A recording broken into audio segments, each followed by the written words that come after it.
الله الرحمن الرحيم. We have all these now talent shows that are coming. But sometimes you have people in there and they're like, yes, no, mashallah, I'm here just to serve Ahlul Bayt alayhimus salam. Khub, you're serving Ahlul Bayt alayhimus salam. Why did you need to come onto national TV and tell everyone you're doing it for Ahlul Bayt? Yani, I'm not saying that someone has wrong intentions. I'm not saying that. I'm saying look at the wider picture here. That when I go for these things and I rush towards them, there is a sand grain's worth within me where I think actually I'm worthy of this. One. Number two, I think people should know about me because I'm something special. It may start off as a small sand grain. But the thing is that disease grows and grows and grows.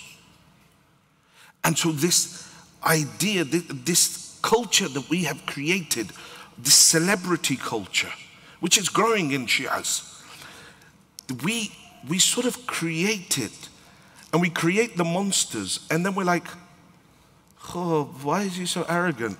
He created the monster in the first place. Yeah? So this idea that we create, and then all of this feeds that ujub and that riyah. I'm not saying that this show is wrong and that show is wrong. I'm not saying any of that. I'm just saying look at it take a step back. Yes, there are benefits of it. Of course there are benefits of it. That we get to showcase all of those fine people that are hidden talent. All of that aside, just purely on an akhlaqi perspective, what is it that I gain from that? What is my niyyah behind it? Why is it that I pursue that desire to be known? And we're all struggling with it. We're all struggling with it. Every time I see a clip or someone tags me in Instagram, the moment my heart becomes happy, like, someone tagged my majlis. Oh, tamam, finished. There's nothing there now. Because that riyah there, that, oh yes, I'm worthy to be screenshotted and tagged as well. See, we're all struggling with this. Look, Allah subhanahu wa ta'ala gives izzah. Allah gives izzah and Allah gives dhillah.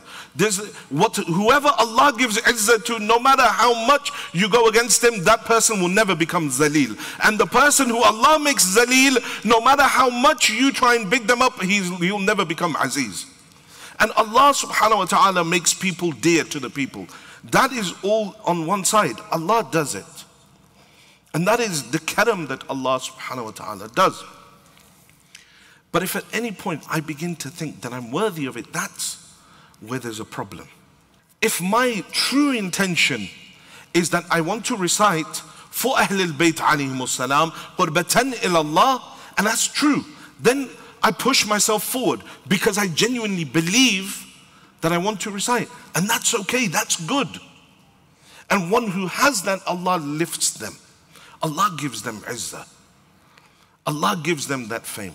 Imam Sajjad in Dua Makarim, he says this, he says, my Lord, do not raise me in front of the people darajatan illa hatattani inda nafsi mithlaha. That do not raise me in front of the people by one level without lowering its equivalent within myself. Protect your deen at all costs.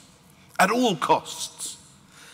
Especially your worship from the disease of ujub. Imam al-Qadhim salawatullah wa salamuhu alayhi, he advises the believers, he says, make sure that you constantly recite this dua. Allahumma la taj'alni min al-mu'areen wa la tukhrijni min al-taqsir. Says, oh Allah, don't let my deen be like for show, easily bought. Like here, Nabil is mashallah, big, whatever, mu'min and things like that. But the moment I come off, then, it's a free-for-all. Someone asks me to, do something that goes against the religion, no problem. It's okay, fine. Just one time is okay. This is what it means, areen, those that compromise their deen. They compromise the teachings of Ahl al-Bayt. My religion says shaking hands with a na-mahram is not jaiz. But I'm like, it's a job interview. I won't get the job if I don't do it. This is what it means when your religion is cheap. I'll go into a place that's serving alcohol with all people that are drinking alcohol, but I'll only drink water. This is what it means to sell your deen. And Umar ibn Sa'ad sold his deen. Ibn Ziyad Mal'un knew the price of every single person in Kufa.